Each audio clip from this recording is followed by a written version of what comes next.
Welcome, fellow wildlife avengers, to the Conservationists Assemble. My name is Jonny Bloxham, but here I am known as my alter ego, Captain Conservation, your friendly neighbourhood animal advocate. I am a former zookeeper with a passion for conservation education and the global efforts for threatened species and habitats around the world. I'm inviting you to join me as we take the fight to our planet's biggest villain and my arch-nemesis, extinction. Whether you're new to animal advocacy or a veteran in wildlife preservation, this is the podcast for you. Each week, I'll be teaming up with Earth's mightiest wildlife heroes to unify the greatest collaboration of conservationists ever known, where we will be discussing our planet's epic species and what is being done to save them. This is the Conservationists Assemble. Will you join the fight? Hello everyone, and thank you for tuning in to another episode of the Conservationists Assemble. How have you all been? I hope you've had a wonderful week. I want to hear all about what experiences with nature or thoughts you've had about wildlife this week. I want to include you all in this podcast, so if you visited a zoo or aquarium this week, snapped a photo or video that you wish to share, or have a story about animals that you want to tell, send them to conservationists@outlook.com or DM us on Instagram and Facebook.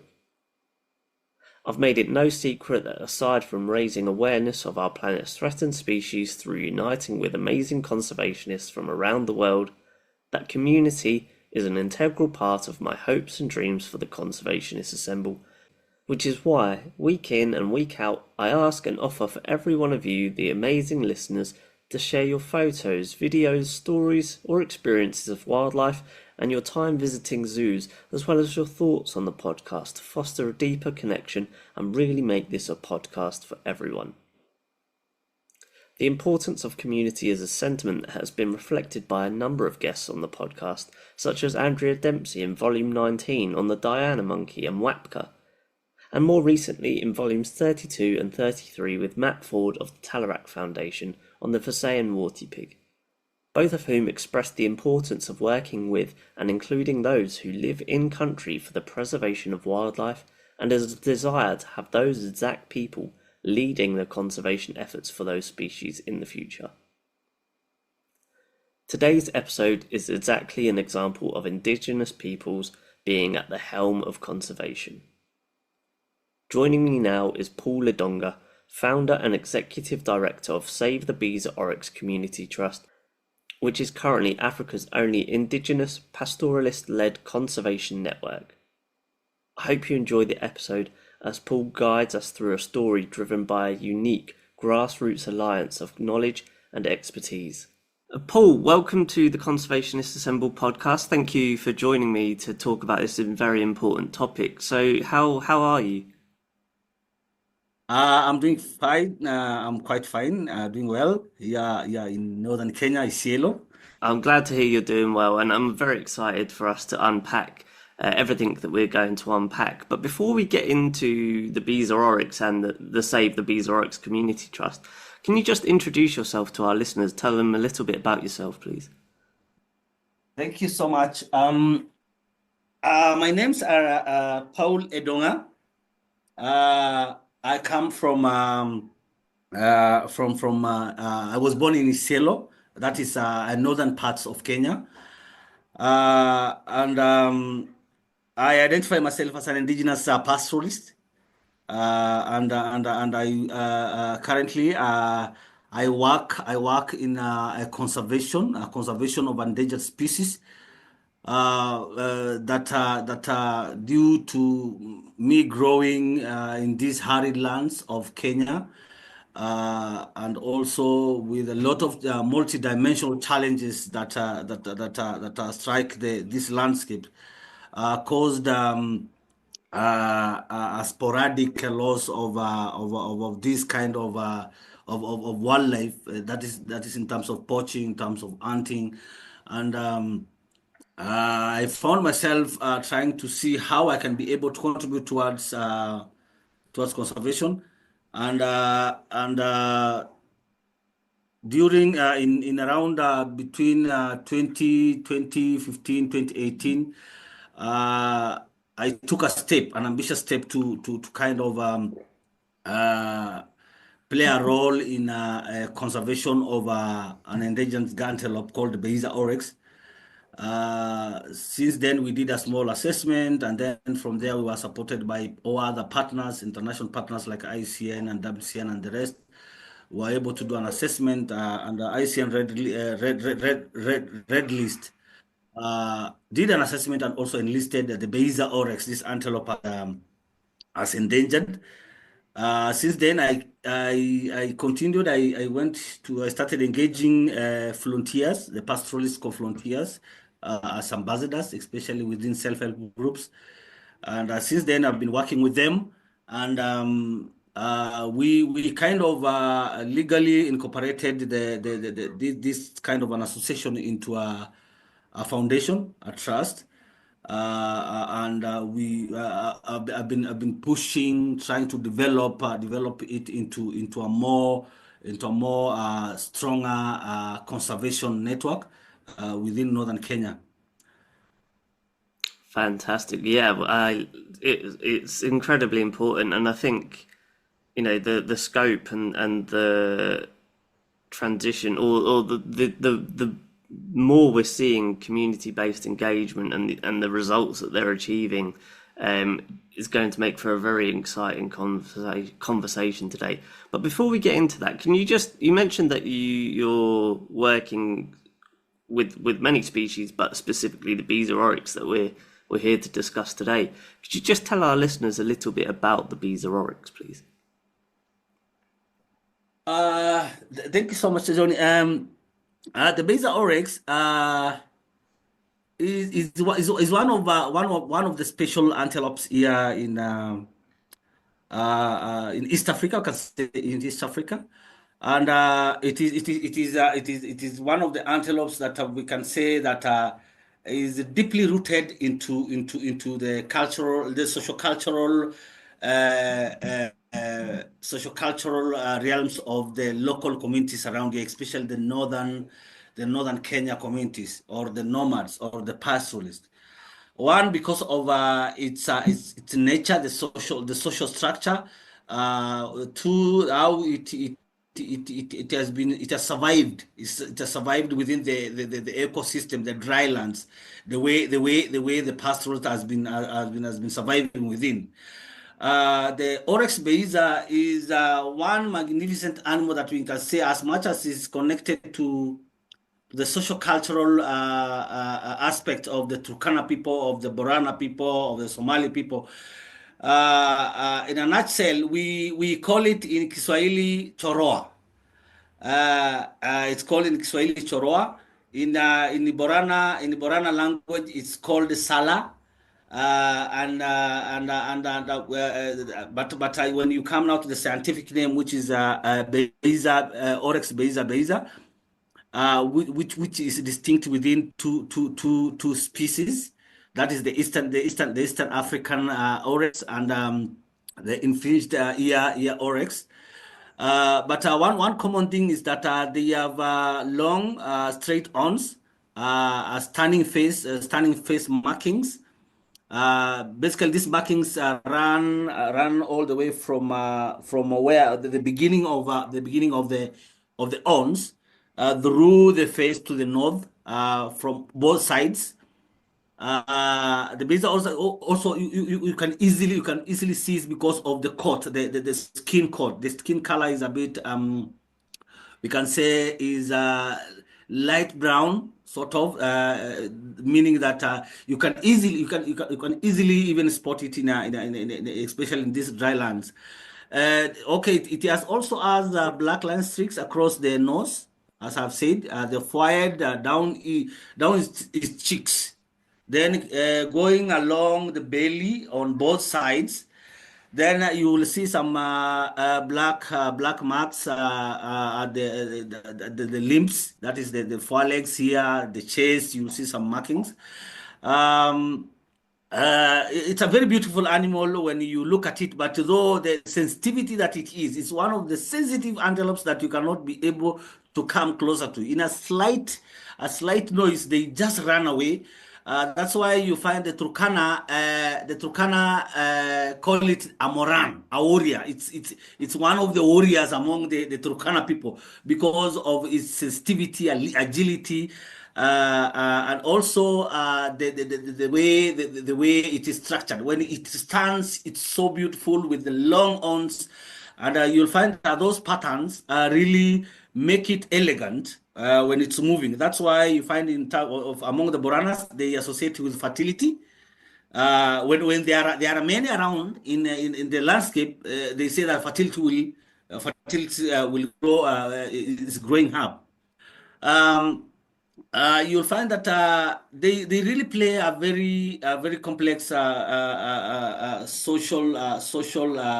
social tie between the communities and the environment, especially here because as much as they are social culturally rooted to the community's culture, they are also previously when their numbers were really good, they were providing alternative meat to the local communities, especially during the subsistence poaching. But well, the subsistence hunting, we can say subsistence hunting because I think poaching is a bit on a higher side of commercial. But as things were changing, I think the numbers were growing. Were really growing low because of now the contemporary poaching culture that was coming in. One of the things is that their meat is categorized among the best in terms of the sweetness, the amount of protein that can provide. And the funny thing is that during drought period, they can survive very high, you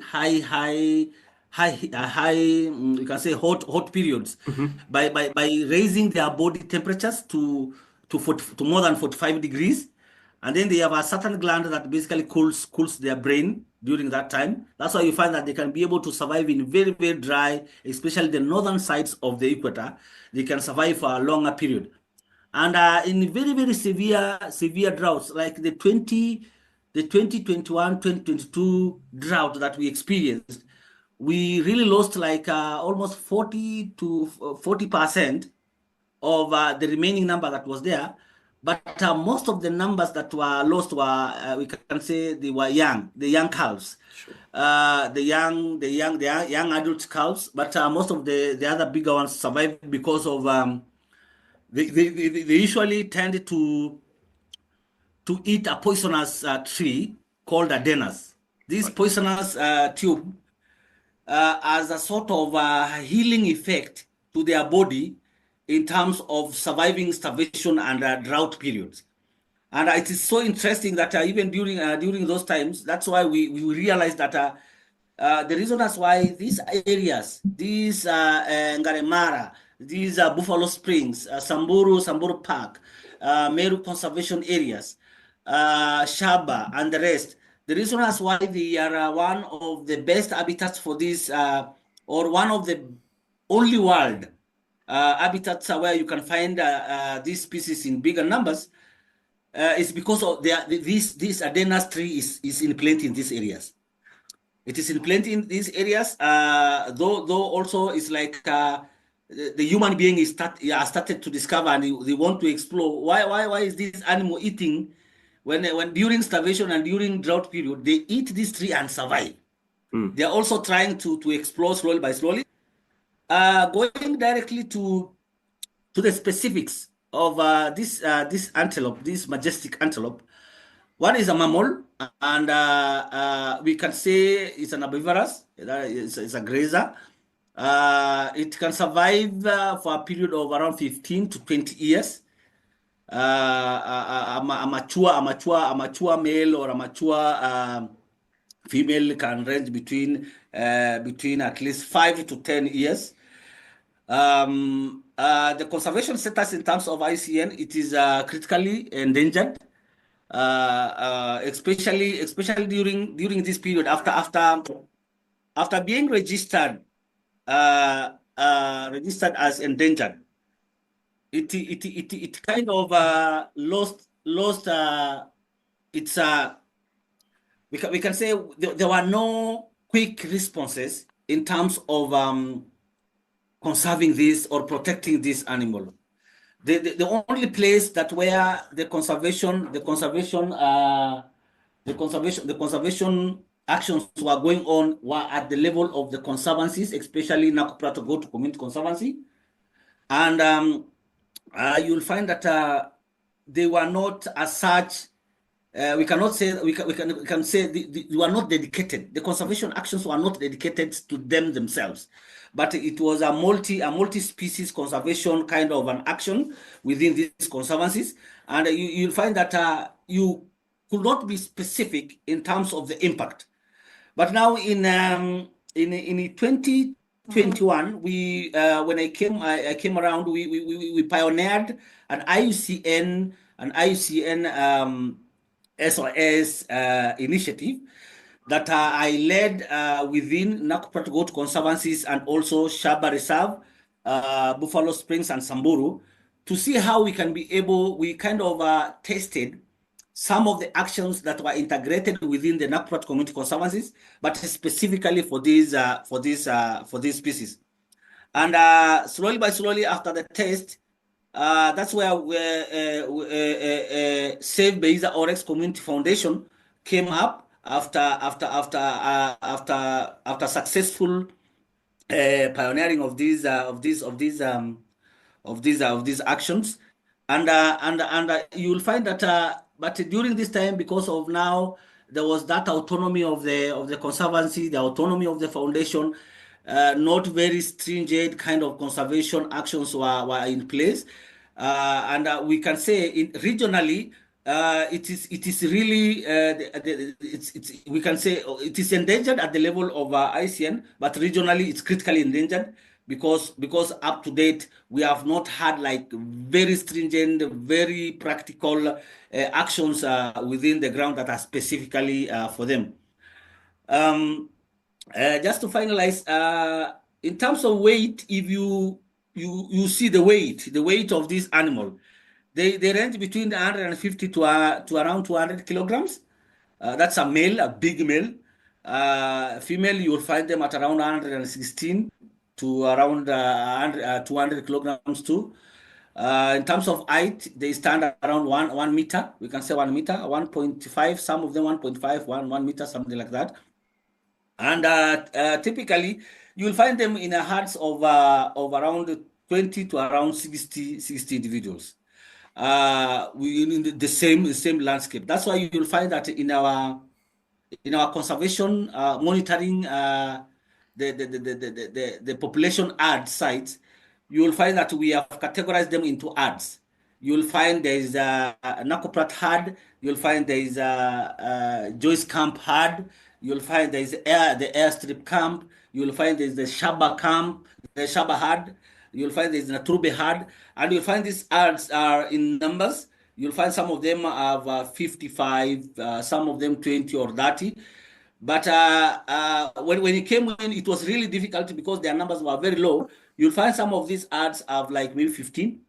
And when you find an ad as maybe you find 3 or 4 ads have less than 20 individuals, then you should either investigate and see why, because most of the times either they are bachelors, because bachelors sometimes go in herds, or secondly, you'll find that maybe that area, there must be a very, very serious threat that is within that area, but because the habitat is good for them, you'll find that they are forced to be there. They have these, we can say, one other thing unique about them is that the males develop their territories. That's why you find that even now in terms of our monitoring, we kind of give them a niche of a herd or a site. You'll find that they kind of create their own territory within that type herd site, and you'll find that mostly the females will always kind of solidify that male, so to be able to kind of, because I think because of the chances of reproduction, they kind of solidify that territory. They can even fight on behalf of that that male. Um, in terms of, we can say in terms of how they communicate, in terms of how their behaviors, or in terms of their behavior, there's one thing that we are trying to build on the tournament display. It's one of the beautiful things that you can be able to come and watch. Even when John, when you get time, you'll come and then we go to Nakuprat or the Shaba Hills. You so that you can see the tournament display. It's one of the beautiful, magnificent things that you can ever watch.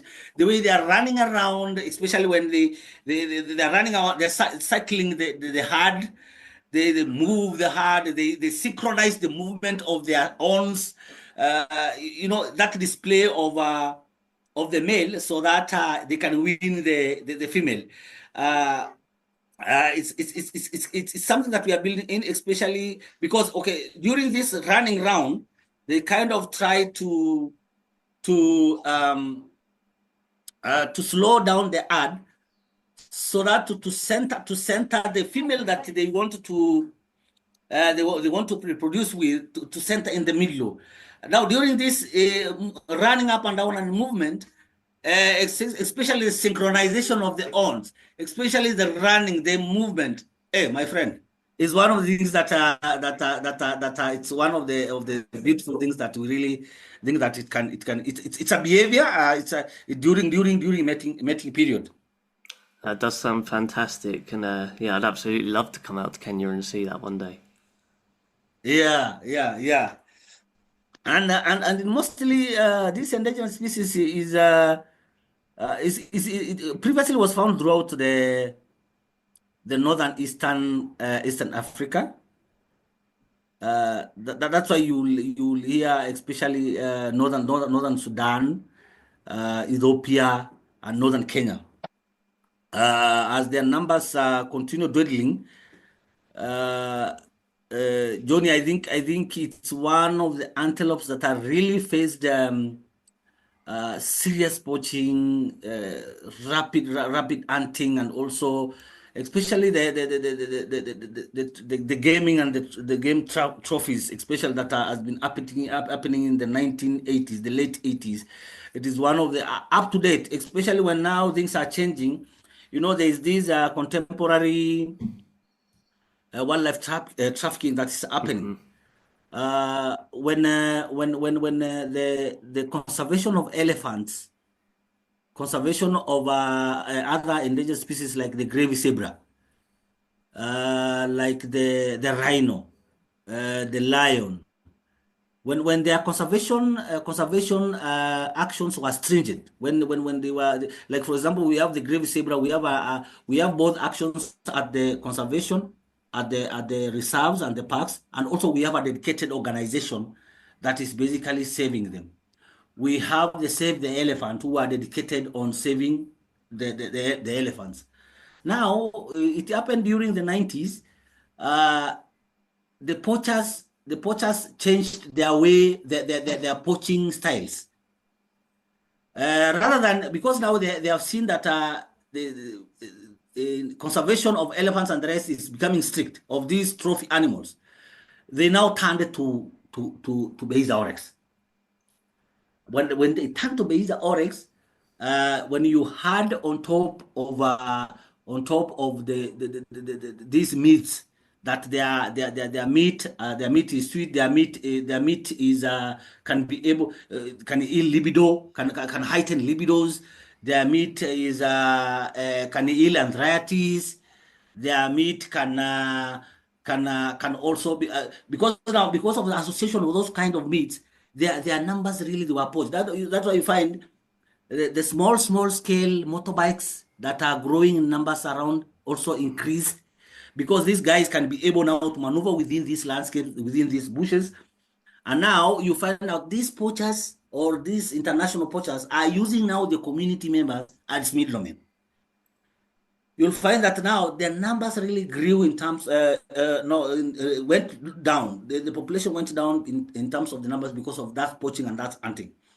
And in Ethiopia, around Anwer Reserve, we have had some numbers that are really is a hope that are growing. In South Sudan, areas of Narus, we have some freelance that are really also growing. But we cannot be able to establish the exact number. But there's a lady that was doing a small assessment that I'm still following up in Ethiopia around Anwer, that we want really to establish what are their numbers over there. But the ones which were able now to establish, at least we can say approximately accurate numbers, are the ones which are found in Kenya, especially northern Kenya. The areas now where we are working now is Isiolo, Meru, and Samburu conservation areas. And you'll find that their numbers there are now approaching around 2,000, 2,300. They are ranging between there. And you'll find that these numbers are about 70% of the population that is found in Kenya. There are some traces of them that are found in Tana, northern side of Tana River, Savo. There are some traces. And then within the conservancies here, we have also some numbers that are within Lewa. You'll find some Lewa conservancy. You'll find some of them are there. Within Olpajeta, within Borana, within these all other conservancies, you'll find a few numbers. Now you'll find that we can say one of the best habitat that has a conservation population hope is basically now the Isiolo Meru, Samburu conservation areas. We are still also exploring other areas in southern Sudan. We have already established a contact person over there at Narus, who has been giving us numbers between 20 to 26 sightings within a month. And then on the other side of Ethiopia, I'm still waiting for a serious establishment of a framework that we can be able to be getting serious numbers from over there.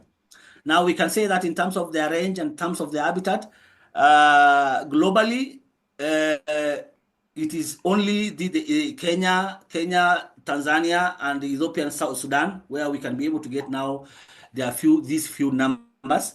And globally now, we are still struggling to eat the 6,000 mark. We are still struggling to eat the 6,000 mark. Although the scientifically, we can say the empirical numbers that have been recorded in various studies, they talk of around 8,000 to 900 globally, but 8,000 to 9,000 numbers. But the real numbers, when we do our unreported kind of calculation of their numbers, you'll find their numbers are really do not go beyond 6,000. You'll find that you'll struggle to reach the 8,000 that is already being specified. However, we have hope in terms of coming up with a very, very robust conservation status. We are working on it. We are working with ICN together with other local organizations. FFI, we are trying to reach them so that we can see how we can be able to synchronize now a global number that we can be able to kind of refer on. Then maybe in terms of population, those are the numbers that I've just mentioned. In terms of breeding, they usually that's another thing. That's another very beautiful thing that we are working on. The female Beisa Oryx, they usually after mating, after the tournament, the courtship tournament that I was telling you, mating, they usually kind of there's a period when they go, they are almost they want to give birth. They usually take leave within the herd. Okay, it's not officially recorded, but it's in most cases. The reason that's why we say they take leave, you will find that during our monitoring, we realized that we cited some sites that were maternities.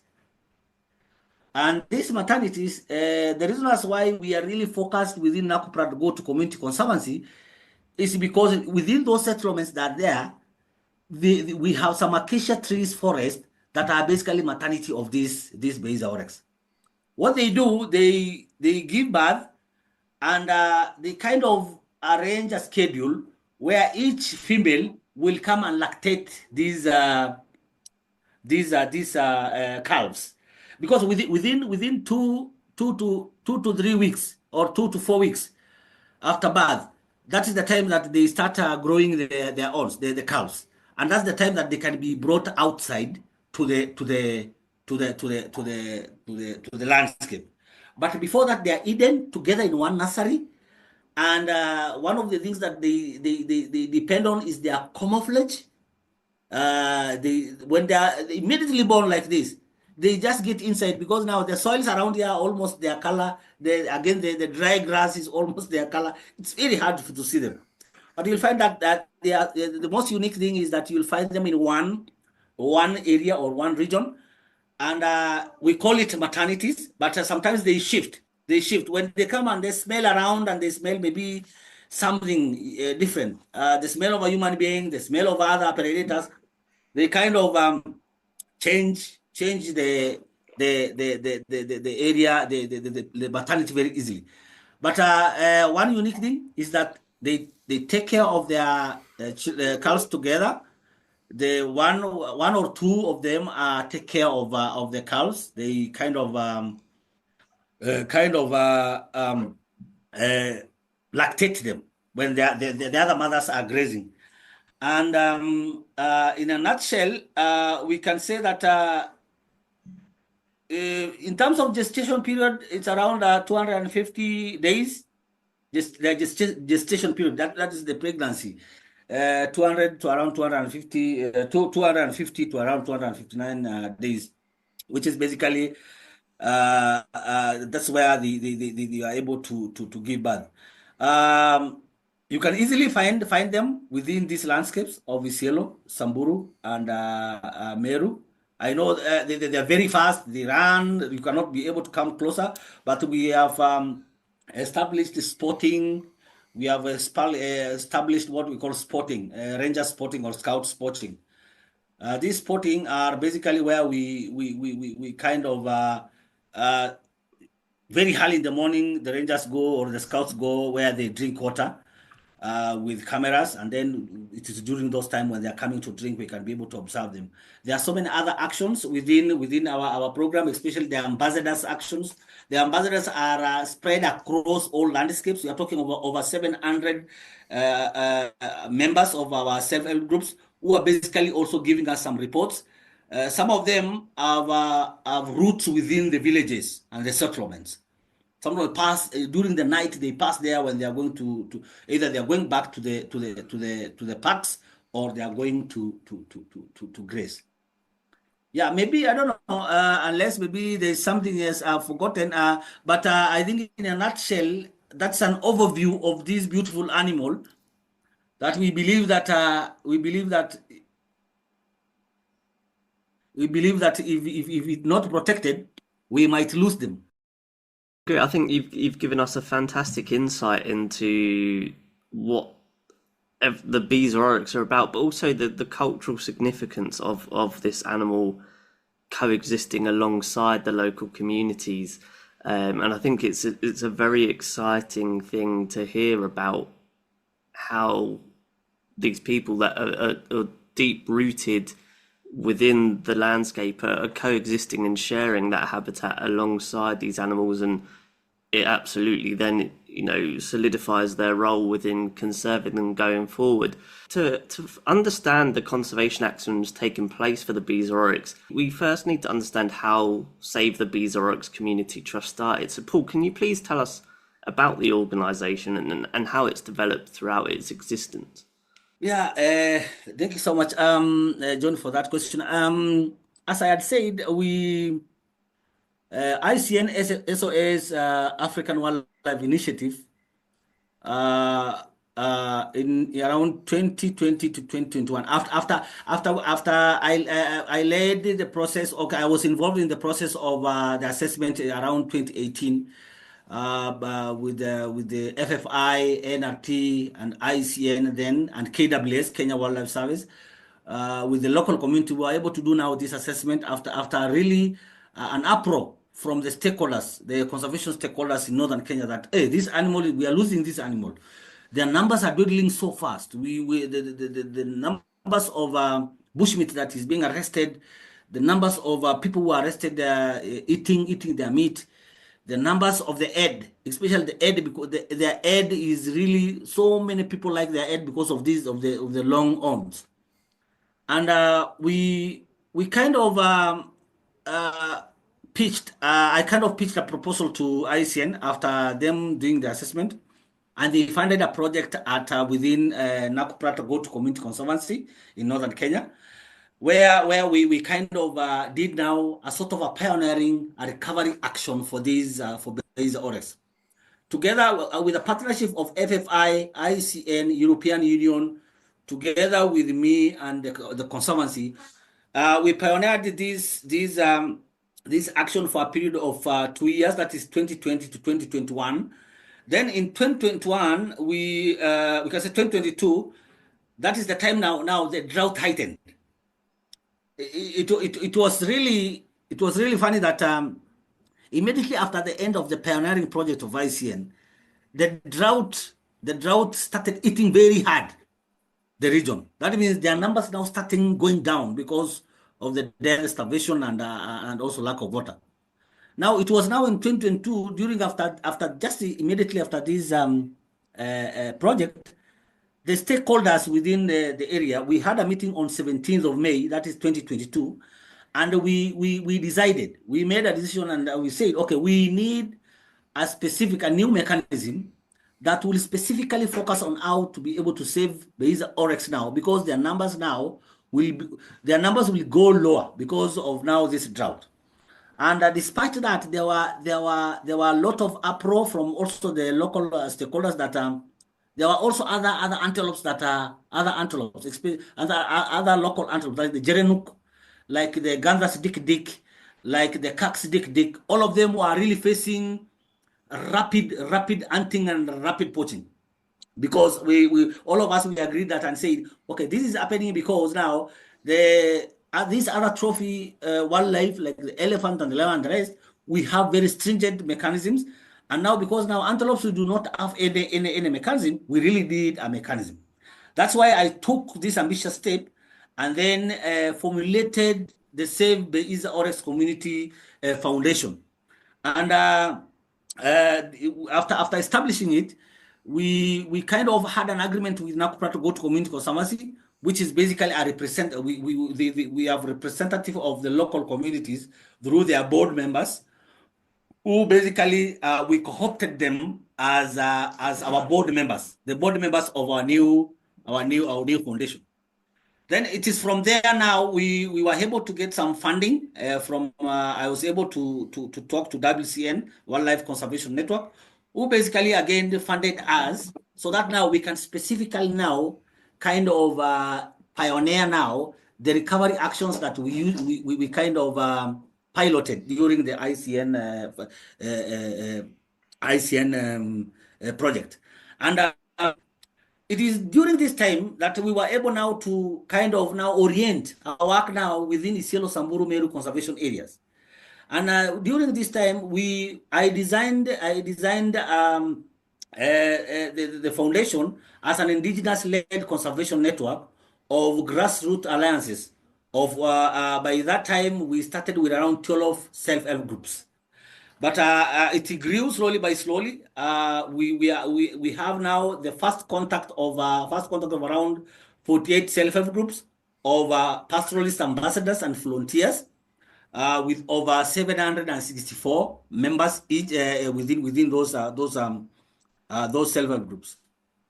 And now this network, we kind of say that, okay, because of the funding situation, the funding environment, it's very hard to penetrate the world of fundraising, resource mobilization.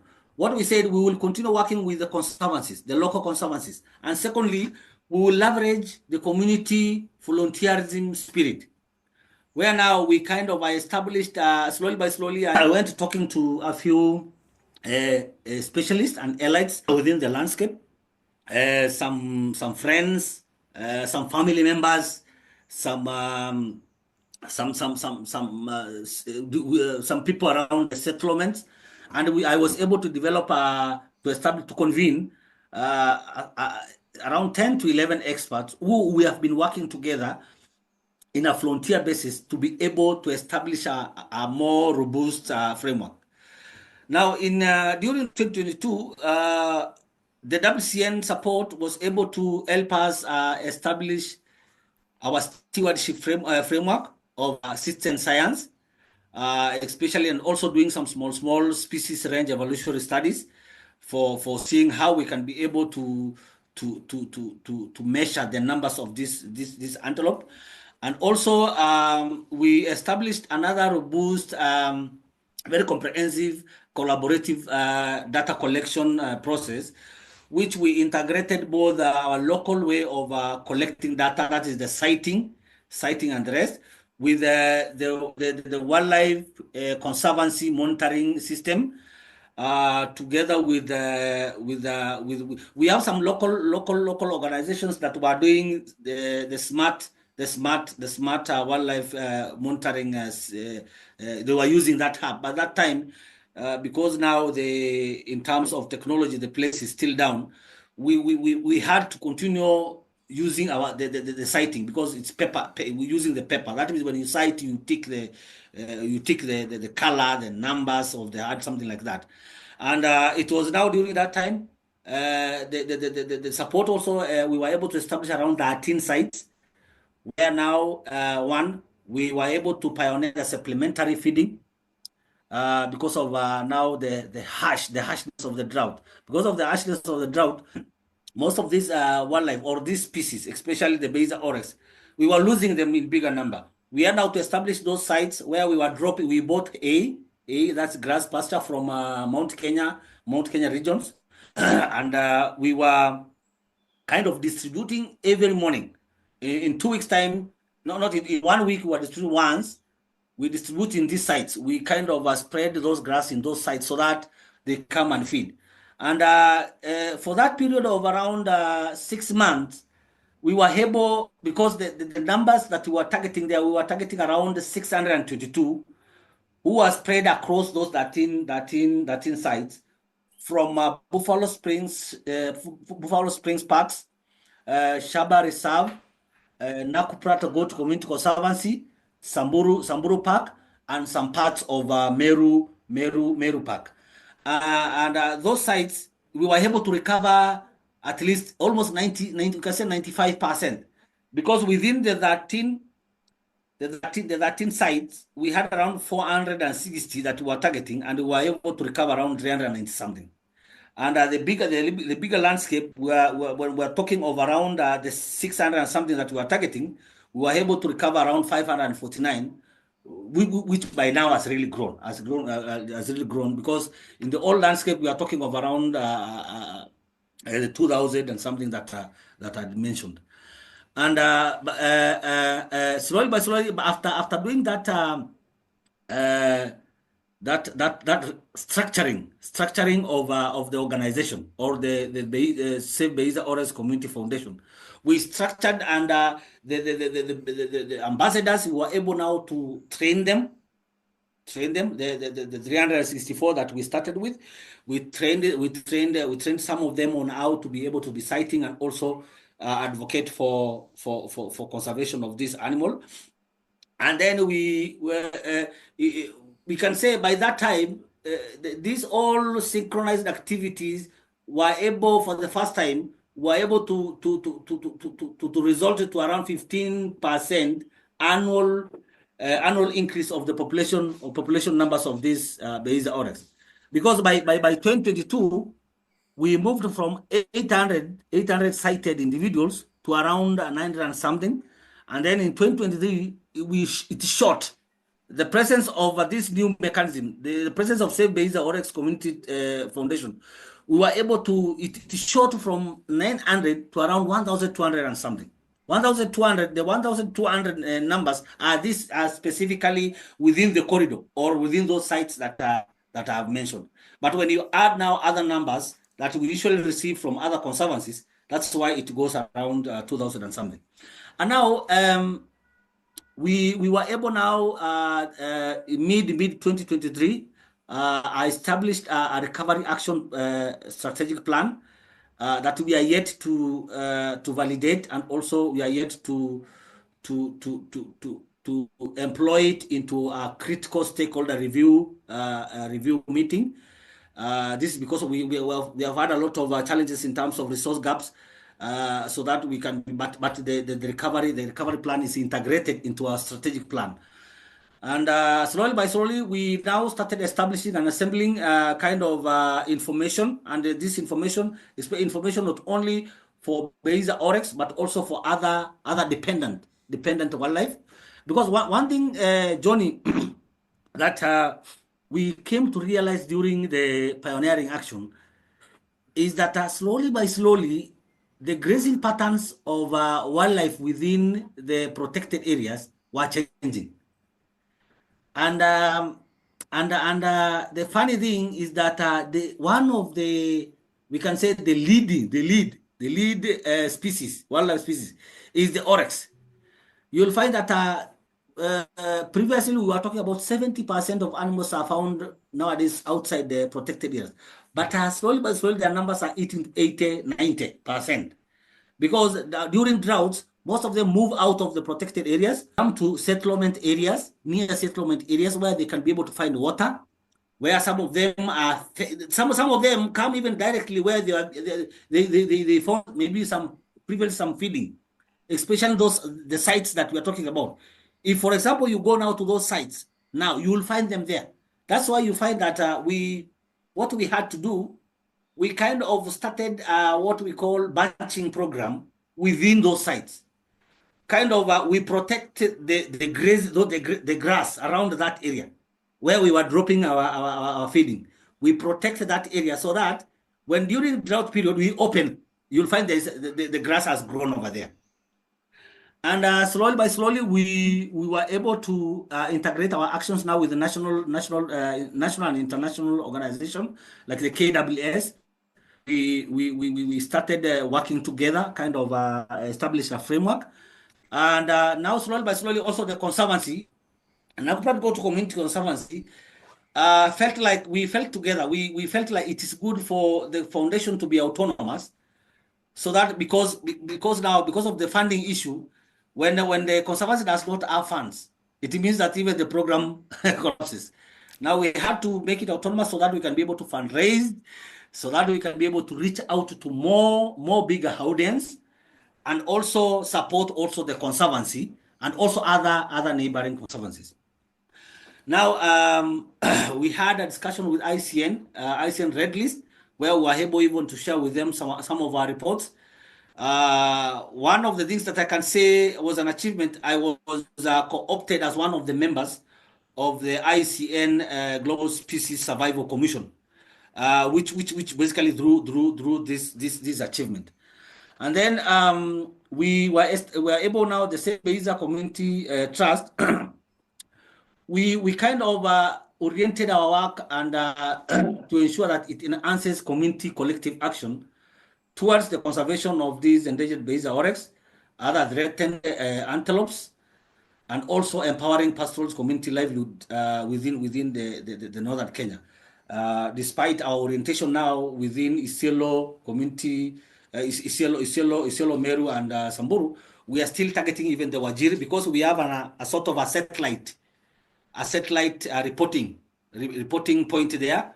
Marsabit, we still have also some reporting points where we get some information about, because like Wajir now is one of the growing landscape that is hosting some numbers of Beisa oryx. And we kind of, I can say, we SMOC now, it's just abbreviation of the foundation, SMOC, Save Beisa Oryx Community Foundation. We envision a connected communities and landscapes, thriving Beisa oryx and other antelopes, and also restored and maintained dryland acacia forest catchment, who are coexisting with the local prosperous communities. And within that, we have this mission to ensure that these landscapes are not only protected for the sake of the Beisa Oryx or the antelopes, but they also coexist with the local community. That's why we are saying our mission is to empower indigenous pastoralist communities in conserving biodiversity and safeguarding natural ecosystem while advancing climate justice, social equity, sustainable livelihood through inclusive, participatory, and gender-responsive approaches. And this is towards a commitment to promote sustainable practice that benefit both wildlife and communities who are existing together. With that, despite of our mandate as an indigenous pastoral-led organization, we still center the community within conservation and ensure that our focus is still on protecting the endangered species, particularly the critically threatened Beisa oryx, conserving the dryland ecosystem, especially the acacia forest, because now we are saying that these acacia forests are not only important to the local community, because I think, let me just say something about that. The dryland acacia forest, for decades now, the antelopes, the Beisa oryx, and the local community have been depending it, we can say, absolutely through livelihoods and also grazing and food. Because you'll find that now, because of the marginalization that I've mentioned previously, these areas do not have any infrastructure in terms of development. Poverty levels are very high. During now periods like drought period, you will realize these people, because of lack of food, they will tend to go and cut these trees, especially the acacia, for charcoal burning. They burn charcoal and then they sell them in the small trade markets that are around within these local markets. And now you find that slowly during the years, charcoal burning as a kind of we can say is changing by slowly, is changing into a very lucrative kind of a business. Even now, big suppliers of charcoal burning, and also the heightening demand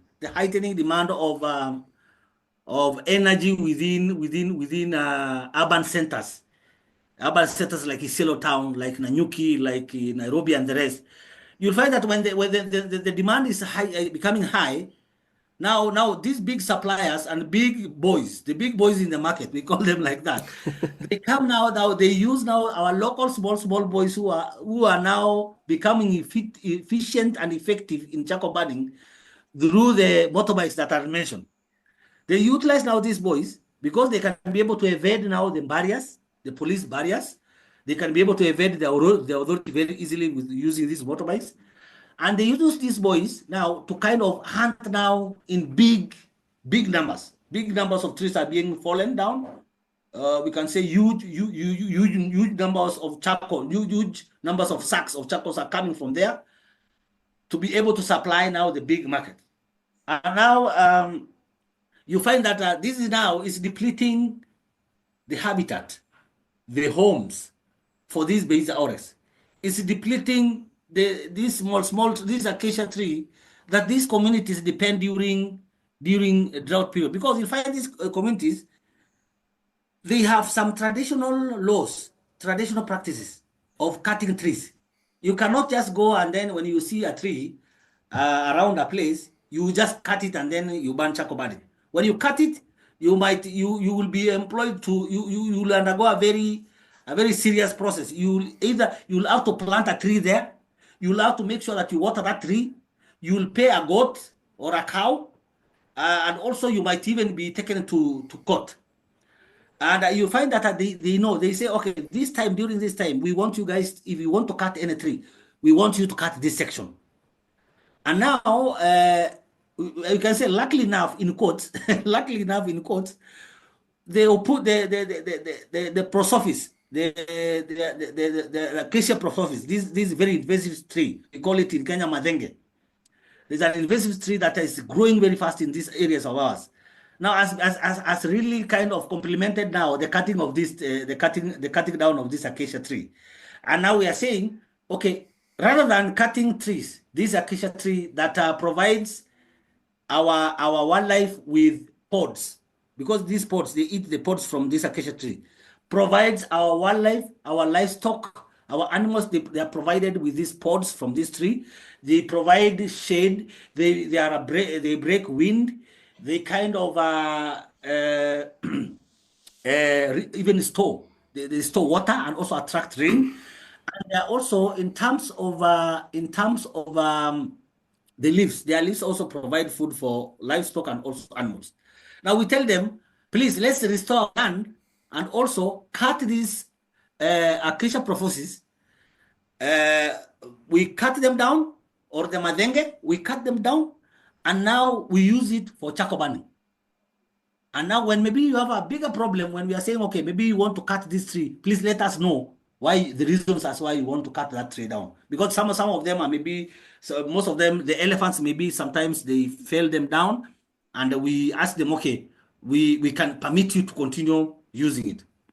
But now you find that if we are having now from an estimate of around over 5 million trees within Isiolo Meru Samburu Conservation Area, especially within Isiolo and Meru Conservation Areas, where we were able to establish last year an approximate 2.1 million acacia umbrella trees. When I talk of acacia umbrella trees, these are basically 10 years and above. They are 10 years in age. You'll find that we established around 2.1 were there.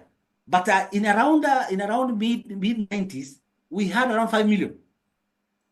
That's a very, very, very, very in 10 years, in a decade, it's a very crazy go down or the loss of those trees. You find that slowly by slowly this year we are also struggling to be able to establish a very good number that we can be able to depend on. And you'll find that these numbers, when we are talking of less than 2 million trees, acacia trees, within Isiolo, Samburu, Meru conservation areas, over 1 million square kilometer landscape, over 1 million, you'll find that those are basically like one tree per square kilometer. There are very few trees. And slowly by slowly they are dwindling. They are going down. They are going down. Meaning, very soon we will be losing vegetation for our livestock, for our animals. The pastoralists, the numbers of livestock that they are owning now, they are increasing. When the real food is decreasing, and then we will be losing our Beisa Oryx, which has been acting. You know, in these areas, we have the elephants, we have the lions in this landscape, but specifically in these areas like Nakoprat, Gotu, Garemara, Burat, Oldonyiro, these areas that are within now the catchment of Beisa Oryx. The Beisa Oryx has acted as a trophy animal. It's one of the animals that are even the tourists, the Wazungu or the white people, we call the Wazungus. They come to visit and see. And you find that it generates revenue for the counties, for county governments like Isiolo, like Samburu County. It generates revenue. But now, when we are losing the acacia tree, it means that it corresponds directly to the loss of Beisa Oryx. Because if the landscape will lose the ability to retain water, it means that even the Adenas tree, the one which is dependent by Beisa Oryx, we will lose it. Not only the Beisa Oryx, even other dependent wildlife. In the last few days, as I had said, their grazing patterns are changing. And when they come to the settlements, they are followed by other animals, like the elephant, like the generuk, like the other antelopes, and also other animals like the buffalo. You'll find that when the other day, when it was last week, I was in Shaba. We heard there was one Beisa Oryx that was limping. We had to go and see what was the problem. When we went there, when we were crossing a place, an escarpment called La Turbe, we found we call them the Mr. Lucky ad. The Mr. Lucky ad is one of our ads within Shaba areas and Nakuprat, where we recovered. We recovered Mr. Lucky himself from the poachers and also predators. And also he was able to conquer a territory within that area. And his grew is added to around 15 to 20 females. And now it's like their numbers are splitting also. The ad is also splitting. And we found that within the lava stones, we found Mr. Lucky ad in front with some even elephants are following. There are elephants there, there are buffaloes there. And slowly by slowly, we're establishing that when these the Beisa Oryx starts moving within the settlement areas, even the elephants come. Now, where you find that the conflict is not between now the Beisa Oryx and the humans, but also with other animals, the elephants and the rest. And we want to ensure that not only now the Beisa Oryx is safeguarded, but also dependent animals, other threatened animals like the elephant, the African elephant, like the African native antelopes, the dikdika and the rest. And also we want to conserve this dryland ecosystem also for the community. And my friend Jonny, most of the organizations, local organizations or local associations, when they're established, some of the challenges that we are facing is the same challenges that these communities are facing, these local communities are facing. Why? Because of their marginalization, even their systems are marginalized, even their associations are marginalized, even their organizations are marginalized. You'll find that some elite organizations, some conservation organizations, they take advantage of that. They come and they marginalize these local communities. They use their contemporary ways of implementing aid. They implement aid in a very crooked way, in a way that is not inclusive. Conservation fund is not even reaching to the very local people. Now, when we come around, because we advocate for the rights to ensure that these funds come to the people, you find that now these conservation organizations or agencies or other elites will play a role in ensuring that we are beaten down to earth. We do not receive any aid. We do not receive any support. Now you find that what we want to do, we are also saying, we want also to advocate for the rights of these communities. Not only they are, what do you mean by rights? You know, when somebody hears rights, he thinks that is an advocacy for campaign or something like that. No, but we want to communicate, to become the voice of these people, because you'll find that these people, most of them have not gone to school. When their animals are defiled by wildlife, they do not know how to channel their grievances to these conservation organizations. Now you'll find that what they do, they will stay and then later on they retaliate. They start killing these animals. They start poisoning these animals. They start cutting trees because saying, okay, these people are not helping us. They are saying us to protect these things and they are not helping us. And that's exactly one of the areas in our mission. We want to advocate for their rights, we want to voice them, and also, as much as possible, to play a role in empowering their livelihoods. That's why we're saying these indigenous pastoralist communities are very, very, very important within the conservation of these animals, these indigenous species, and also other animals. And basically, Save Beisa Oryx Community Foundation came about because of that. And I can say currently what we are doing, we are doing what we can say now wildlife protection and community patrols, especially through our 15 rangers, community rangers, and the 15 community wildlife forest scouts. We have 15 scouts and 15 rangers that are basically, they partner with our 764 ambassadors in monitoring the Beisa Oryx and also other wildlife. They do the community patrols and community policing, and they collect data.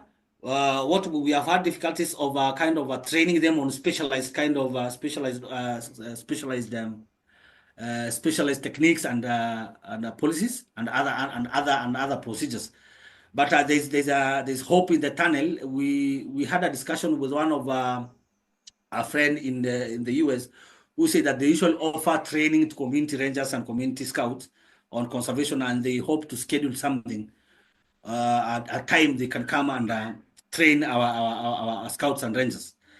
And basically, we can say we mobilize these community resources for wildlife protection and anti-poaching activities and habitat preservation. And this is basically in partnership with KWS, in partnership with the county government, in partnership with the national government, in partnership with other stakeholders like the Gravy Zebra Trust, the Waso Lion, and the rest, and also the community conservancies. And also we can say we do environmental and ecosystem conservation. That is basically through nature-based food systems and transformation, restoration of a dryland acacia forest, issue of we can say impactful carbon programming, voicing the voices of those who have not been heard, the ones who are down there in the kraals, who are not benefiting from the carbon credit programs. You'll find that there are so many carbon credit programs that are going on, but when you go down to the ground, you'll find these people, some of them, they don't know even what is that. And you'll find that even the benefit, the way it's being shared, is not shared according to the way the inclusive way. That's why we are saying we want to be part of this. We want these communities to be part of this, so that when we are protecting the drylands, we are playing a big role. When these communities are protecting these acacia trees, they are playing a big role. That's why they need a share of these carbon credit benefits. Lastly, a few other things. We also do education, women and youth empowerment. That's why you will hear within our PICNET. PICNET is a pastoralist, indigenous conservation network. The PICNET is an association of the groups that I have mentioned, the 764 ambassadors. We have around 400 and something women and some youth who have formed their PICNET, where we foster programs like financial systems, where merry-go-rounds, we foster livelihood programs. We give them some loans during our pioneering project. We were able to give them some loans despite the end of the project, but we are still up to date. We are still following up with them where they have reached. We give them technical advisory, and then we have within the PICNET is our conservation leadership program, which involves now the training, the sensitization of the schools. We target around 10 to 11 schools within the landscape, where we visit them. We established champions clubs or wildlife clubs. We have already established in the 10 schools. Every time we go and visit them, we train them. Some of the schools we have started vegetable gardens. In these schools, we have targeted. We have 645 ambassadors, or we can say wildlife clubs. Despite of their movement, when the ones who finish primary school, some of the members usually go. Now, what we do usually recoup. We are planning by next year, January, we want to do a recoup of all the wildlife clubs. We have what we call the community herders program. Our community herders program is usually done within the conservation areas, where you find that these herders, they migrate to those areas where they can find grass and pasture and water. And usually what we do, we target them. We target those because you'll find that one kraal of these herders, you'll find five families, 5 to 10 families. And these 5 to 10 families are very, very important to the ecosystem around those conservation areas. Why? Because you'll find their homesteads or these kraals are always situated at the middle of the conservation area, or maybe at the gate, at the migration route, where maybe these animals, and some of them, they track even these animals and follow them, because they know that where these animals are going, there must be pasture, there must be water. So you find that they are very important to us. What we usually do, we usually give them food, water. In 2022, 2023, 2024, we were able to provide more than 2 million liters of water to these community others, together with also providing also for other animals, for these other starving animals. And we were able to give relief food. We are giving like the flour from maize. We gave around more than 50,000 kilograms since we have started. We have been giving them in families, and other items like cooking oil, sugar, and the rest. And we also accelerate the vulnerable pastoralist community resilience. We also promote social development for conservation, which I've just mentioned, issue of advocacy and ensuring that land length and the rest. And then we are now slowly getting into early warning systems. That is basically for climate resilience programming and also economic empowerment. That is basically poverty eradication for conservation of these animal. Now you'll find that that is basically a brief kind of sketch of the framework of Save Beisa Oryx Community Foundation. That some of the things within we are slowly building on.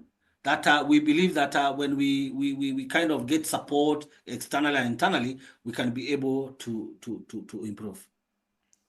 Yeah, I think you've really kind of highlighted how by conserving bees or oryx it benefits the communities and the indigenous pastoralists, but also by supporting the local communities and indigenous pastoralists, it in return then supports the bees or oryx and other local wildlife, and how kind of they're both just as important as the other.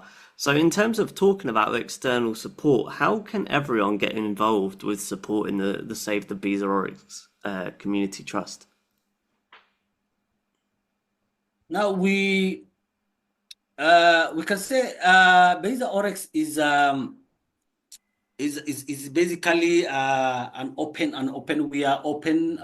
organization, and one of the things that I can say, we are legally incorporated as a foundation trust or a charity trust that basically can be able to be supported by different organizations locally and internationally, and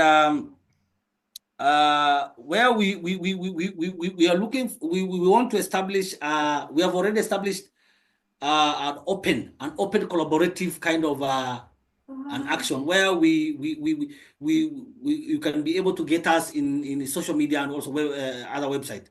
But in terms of contacts, that's the areas. But in terms of how we can be able to collaborate, we are looking on how if we get people, well wishers, who can be able to support our core conservation activities. Because we have our core conservation activities, additional resources, or they are very critical, especially for our community rangers patrols, data collection systems, community engagement efforts, especially that are very central to our mission. Because as we talk now, I said previously that these rangers, these scouts, these ambassadors work on a volunteer basis.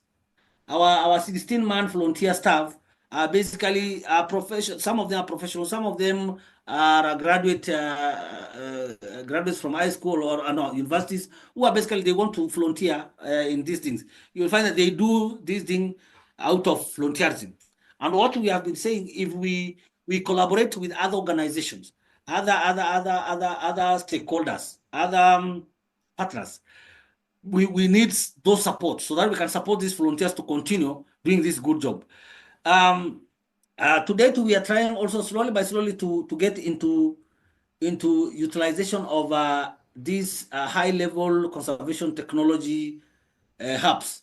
Like already, I've been able to establish a very close relationship with the smart wildlife monitoring apps guys. The Hard Ranger hub, the Global Forest Watch hub, and already we have established kind of, we can say, the safeguards and the protocols, but now the technical training support to be able for these communities to utilize these apps. Those are some of the gaps that we have been lacking, and I know that there are some organizations, there are some people, there are some individuals, there are some people in the world who understand these things and can easily come and train our local communities on these things. We believe that resources to be able to expand our poverty alleviation program they are very important, because if we alleviate these communities from poverty, we are able to kind of build their resilience to drought. We are able to ensure that the community economic initiative around here is centered within conservation. We believe that we can be able to protect and preserve our biodiversity for the future generation too. The other thing is currently we have a lot of challenges in terms of our infrastructure. After our registration, we were able to a friend gave us a small office, coordination office in Cielo Town. Now we use that office for coordination, and it's a small one. We do not have like maybe communication gadgets, things like that. We do not have a vehicle, a dedicated vehicle for kind of monitoring and also implementation of these conservation activities. And sometimes we depend on the conservancies who are really very helpful. When we maybe want to run and rush somewhere, we want maybe to do a monitoring exercise, we kind of pull the resources together and then we work together. Other resources, monitoring and patrol resources like the drones, the GPS equipments, the conservation monitoring and the improvement data collection tools and equipments, the rangers uniform. You'll find these things are very simple. They are very even in terms of even pricing, they are very simple. But now because of the situation that we are in, we cannot be able to get them. And you'll find a few people, because you find maybe even only shoes, maybe, or the shirt. You will find that the shirt is less than $5. You'll find that if there's a friend who wants maybe to support in terms of buying uniform, or even donating, because we accept that.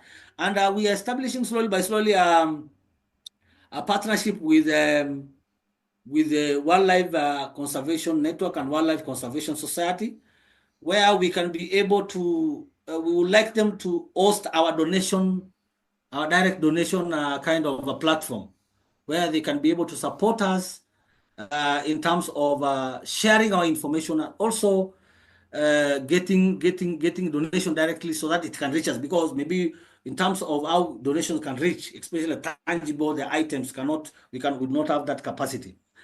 And also we have futuristic dreams.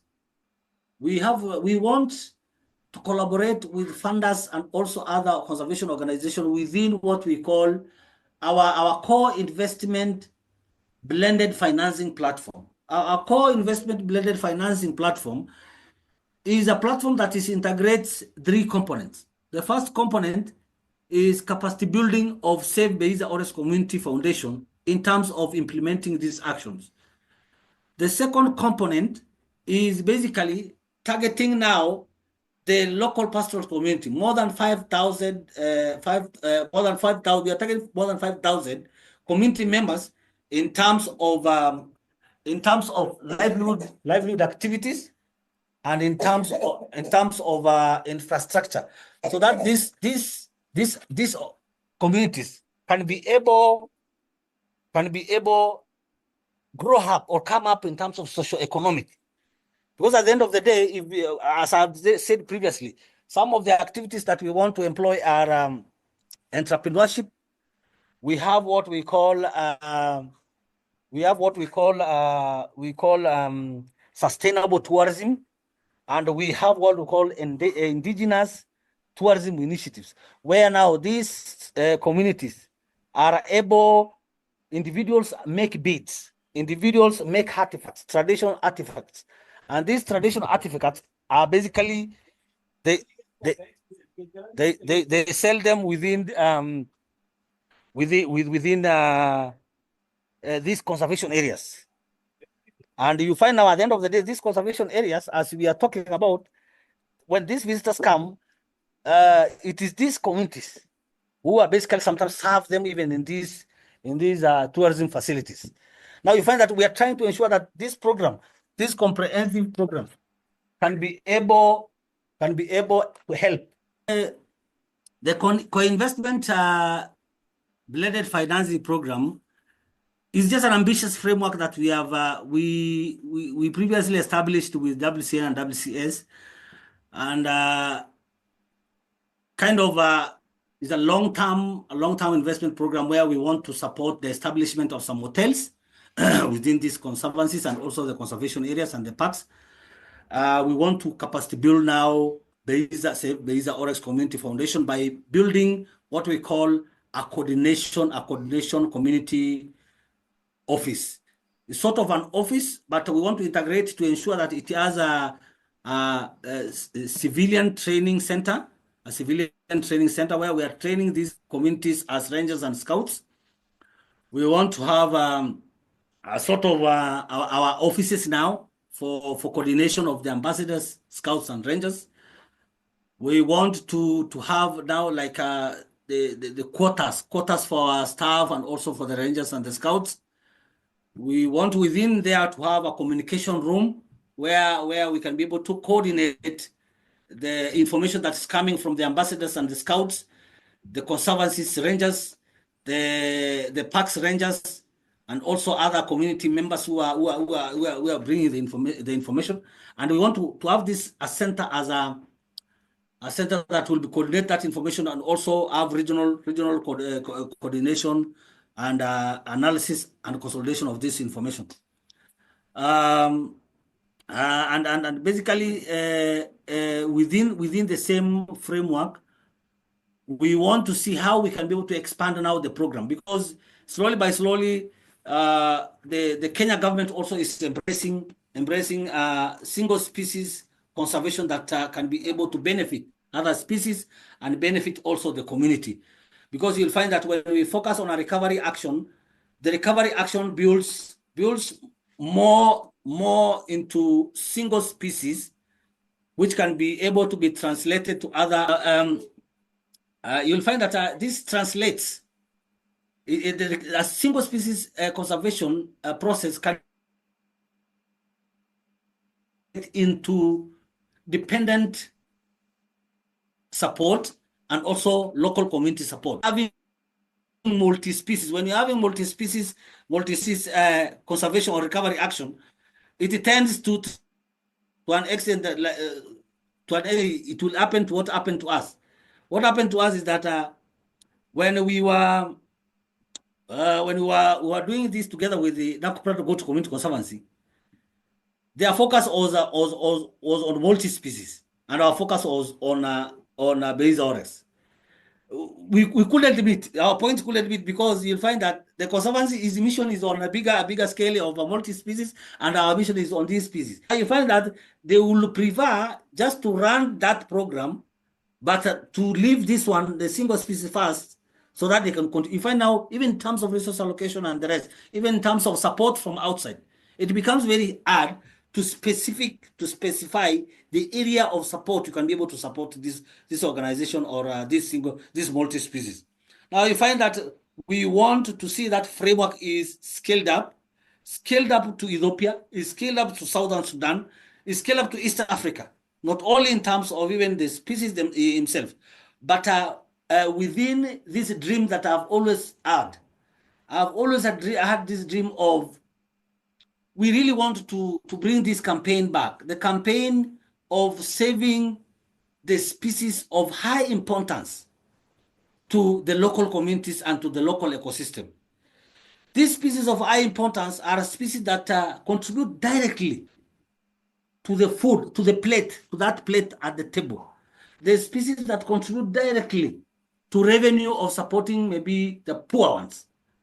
The high species of importance are like the acacia tree now to these local communities, the Turkana, the Borana, the Samburu, where you find that they utilize it, they can be able to utilize it for charcoal burning. Beisa Oryx can provide alternative meat or game meat for these communities. And that is where now we are focusing. Those are far-fetched, kind of far ambitious dreams of Save Beisa Oryx Community Foundation. And you'll find that in a nutshell, I can say that that's where Save Beisa Oryx Community Trust came from, where we are going in a nutshell. But I will be sharing with you later some small other information to be able to share with our audience. Yeah, I think you've done a really excellent job on just highlighting everything that the Save the Beisa Oryx Community Trust is all about. And yeah, I look forward to you providing that information to share with our listeners. So, Paul, yeah, thank you for your time today. It's been an absolute pleasure to listen to like I said earlier, everything that the Beisa Oryx means to the local community and everything that the community are doing for their future. So yeah, look forward to seeing what the rest of your achievements look like going forward and following your work. And yeah, hopefully we'll see some more successes going forward. Yeah, yeah. Johnny, I can say this is beautiful. This is very beautiful. I can tell you, we have been struggling to reach out even to people who can be able to just give the world our story in a small scale. Hmm. And I'm telling you, reaching out was like it is a miracle. It's a miracle to us, especially we are from the most rural parts of Kenya. We are reaching even out to people like you, to other people who can be able to volunteer in helping us in a small way. It's very hard. And Hmm. there's a lot of stories that we can be able to share. There's a lot of impact. There's a lot of achievement that's going on that we can be able to share. And I trust that maybe this episode will not be the last. We hope maybe we can be able to organize something else later. Well, folks, what a pleasure it was to be able to listen to Paul. If you're interested in learning more, you should definitely check out the Save the Beisa Oryx Community Trust website. I've provided the link in the show notes. And if you are interested in getting involved for this species and for the mission of the Trust, be that supporting their plans for sustainable tourism or the construction of a community sanctuary for endangered species, please do reach out to Paul. Of course, a huge shout out to you, my fellow wildlife avengers, for tuning in. If you have enjoyed this volume of the podcast and wish to join the fight, please follow, subscribe and rate the podcast wherever you stream from. Please also follow on social media to stay up to date with the podcast's latest developments and share with your family, friends and colleagues to help stack the odds in conservation's favour. Don't forget you can join the fight by joining the conversation. Share your thoughts and suggestions on this episode, past episodes or future episodes via email at conservationists@outlook.com or Instagram at conservationists@assemblepod. I am biased. I have got to say that Beisa Oryx are every bit as stunning as Paul described them to be. I have been very fortunate to work with a couple of Beisa Oryx in my time as a zookeeper, and I'll be sure to share some photos of them on the podcast's Instagram page. If you have been fortunate to see the Beisa Oryx, I would love to see and share your pictures too.